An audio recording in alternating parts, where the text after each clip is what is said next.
السلام عليكم ورحمة الله وبركاته. أحييكم على الهواء مباشرة وأرحب بكم في حلقة جديدة من برنامج بلا حدود. 27 جزائريا بينهم 11 طفلا تتراوح أعمارهم بين 6 أشهر و14 عاما هم ضحايا المجزرة التي أعلن عن وقوعها في الجزائر بداية هذا الأسبوع. كما قتل أمس 14 شخصا في مذبحة أخرى تضاف إلى مئات المذابح التي لم تتوقف في البلاد منذ إلغاء نتائج الانتخابات البرلمانية التي حققت فيها الجبهة الإسلامية للإنقاذ فوزا كاسحا في شهر يناير عام 92. وتشير التقديرات إلى أن عدد ضحايا المجازر في الجزائر يزيد حتى الآن على 100,000 جزائري، نسبة كبيرة منهم من النساء والأطفال والعجائز. معظمهم تم تصفيتهم بأساليب دموية بشعة مليئة بالسادية والحقد والكراهية.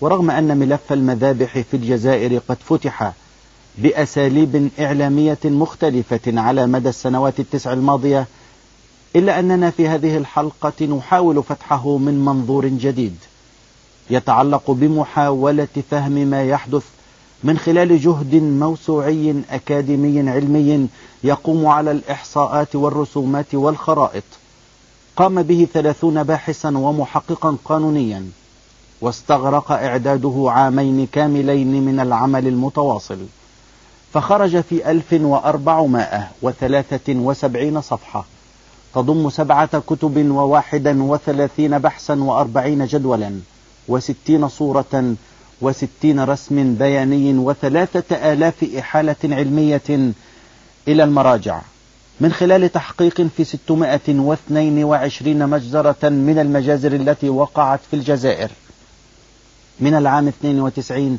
وحتى العام 98، مما جعل ماري روبنسون المفوضة العامة لحقوق الإنسان في الأمم المتحدة تقول عنه بعدما اطلعت عليه إن هذا الكتاب يعتبر عمل خبراء ويشكل بالنسبة لي مصدر قلق.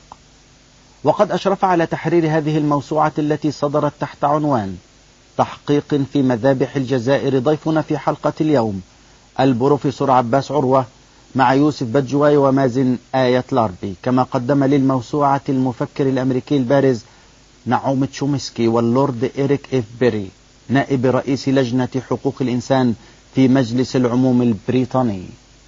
ورغم الضجة التي أثارتها هذه الموسوعة بعد صدورها، إلا أن هناك ضجة أخرى كبرى ربما وقعت يوم الخميس الماضي في باريس، حينما أصدر ضابط جزائري فار من القوات الخاصة كتابا تصدر عناوين الصفحات الأولى في الصحف الفرنسية وأنذر بوقوع أزمة بين باريس والجزائر، هو الضابط حبيب سويدية وكتابه الحرب القذرة. وقبله الكتاب الذي أصدره نصر الله يوس تحت عنوان من قتل في بن طلحة، وهي واحدة من أكبر المجازر التي وقعت في الجزائر. ولد البروفيسور عباس عروة في الجزائر عام 62، وحصل على دبلوم الدراسات العليا في الفيزياء الإلكترونية من جامعة الجزائر عام 84، وعلى الماجستير في الفيزياء الطبية عام 86 من جامعة ساري في بريطانيا، ثم على شهادة الخبرة في الحماية من الإشعاع من جامعة لوزان في سويسرا عام 89، ثم على الدكتوراه في الفيزياء الطبية من المدرسة الفيدرالية في سويسرا عام 91، ويعمل الآن أستاذا للفيزياء الطبية في جامعة لوزان في سويسرا. غير أن حوارنا معه يتعلق بجانب آخر، هو مجال حقوق الإنسان والأبحاث والدراسات التي له نشاط بارز فيها لا يقل عن نشاطه العلمي، حيث أصدر حتى الآن 10 دراسات مميزة معظمها في تاريخ المذابح في الجزائر، بدءا من المذابح التي وقعت على يد الفرنسيين في الجزائر خلال احتلالهم لها، وحتى المجازر التي وقعت الآن. هذا التحقيق العلمي الأكاديمي الواسع حول المذابح في الجزائر الذي أصدره مع آخرين، والذي يثير ردود فعل دولية في أنحاء العالم. ولمشاهدين الراغبين في المشاركة يمكنهم الدخول الآن عبر شبكة الإنترنت إلى موقع الجزيرة نت وطرح تساؤلاتهم بشكل مباشر أو المشاركة في حلقة النقاش المفتوحة حول الموضوع. أما هاتفنا هو 009744888873. أما رقم الفاكس فهو 4885-999. بروفيسور عروة، مرحبا بك. أهلا وسهلا بك أستاذ أحمد. في البداية أسألك عن الدوافع التي جعلتكم تسعون للقيام بهذا الجهد الكبير الذي استغرق عامين كاملين وصدر في 1470 صفحة تقريبا، متضمنا جهدا كبيرا قام به 30 باحثا وأكاديميا. بسم الله الرحمن الرحيم، وبه نستعين. بداية أحيي السيدات والسادة المشاهدين، وأتمنى أن تمكنهم هذه المبادرة الطيبة لقناة الجزيرة من فهم المجازر التي تحدث في الجزائر، وقبل ذلك إلى تذكر معاناة الشعب الجزائري، تلك المعاناة التي قد يتناساها الرأي العام، ولذلك لطول الأمد، المدة نحن داخلون في السنة العاشرة، وكذلك لبروز بؤر توتر أخرى في العالم العربي الإسلامي، مثلا ظهور القضية الفلسطينية مؤخرا التي غطت نوعا ما على ما يجري في الجزائر، رغم أن عدد الضحايا ليست هناك مقارنة فيه. وأنا اسمح لي أن أغتنم الفرصة لأحيي الشعب الفلسطيني وأحيي أطفال الانتفاضة الذين يتصدون إلى جنود العدو الصهيوني بحجارتهم وخاصة بصدورهم العارية، وأطلب من المولى عز وجل أن يتغمد شهداءنا برحمته التي وسعت كل شيء. قبل أن أجيب على السؤال الأول، سؤالي لك عن الدوافع الحقيقية التي دفعتكم إلى إصدار هذه الموسوعة والقيام بهذا الجهد الذي أثار ضجة كبيرة، لا سيما في المحافل التي تتعلق بقضايا حقوق الإنسان. وأستمع منك الإجابة بعد فاصل قصير. مشاهدينا الكرام، نعود إليكم بعد فاصل قصير، فابقوا معنا.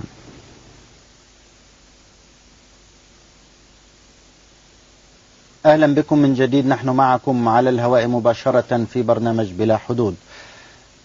دكتور، ما هي الدوافع الحقيقية لكم في إصدار هذه الموسوعة؟ هو كل القضية راجعة إلى نهاية سنة 97، والتي كما سنرى فيما بعد وصلت فيها نشاط المجازر الذروة. في هذاك الوقت كان هناك تحرك كبير للرأي العام، وكان هناك تضامن مع الشعب الجزائري، خاصة في الشعوب، خاصة في كثير من الدول، وكانت هناك مطالبة للنظام الجزائري بأنه يعمل جهده لتوقيف المجازر، وكانت مطالبة أيضا بتحقيق مستقل حول ما يجري في لكن النظام هذاك الوقت رفض بقوة هذا الطلب، وقال أنه تدخل في الأمور الداخلية للجزائر.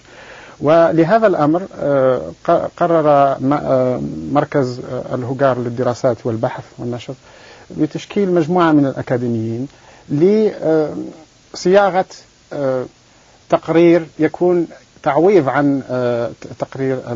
ما طبيعة الشخصيات 30 الذين شاركوا في الكتاب؟ هم من الأكاديميين، من الأساتذة الباحثين، أغلبهم من الجزائريين، لكن منهم كذلك أساتذة مغاربة وأساتذة من أوروبا ومن أمريكا. وكما تفضلتم قام بتقديم له بروفيسور تشومسكي ولورد إيفبري. تشومسكي هذا اللي يشتغل في الMIT في الولايات المتحدة، ولورد إيفبري هذا نائب رئيس لجنة حقوق الإنسان في بريطانيا. وأول مقالة، أول بحث قام بكتابته وبإنجازه الأستاذ علي يحيى عبد النور، وأنا أحييه في هذه المناسبة، الذي هو رئيس الرابطة الجزائرية للدفاع عن حقوق الإنسان. نعم.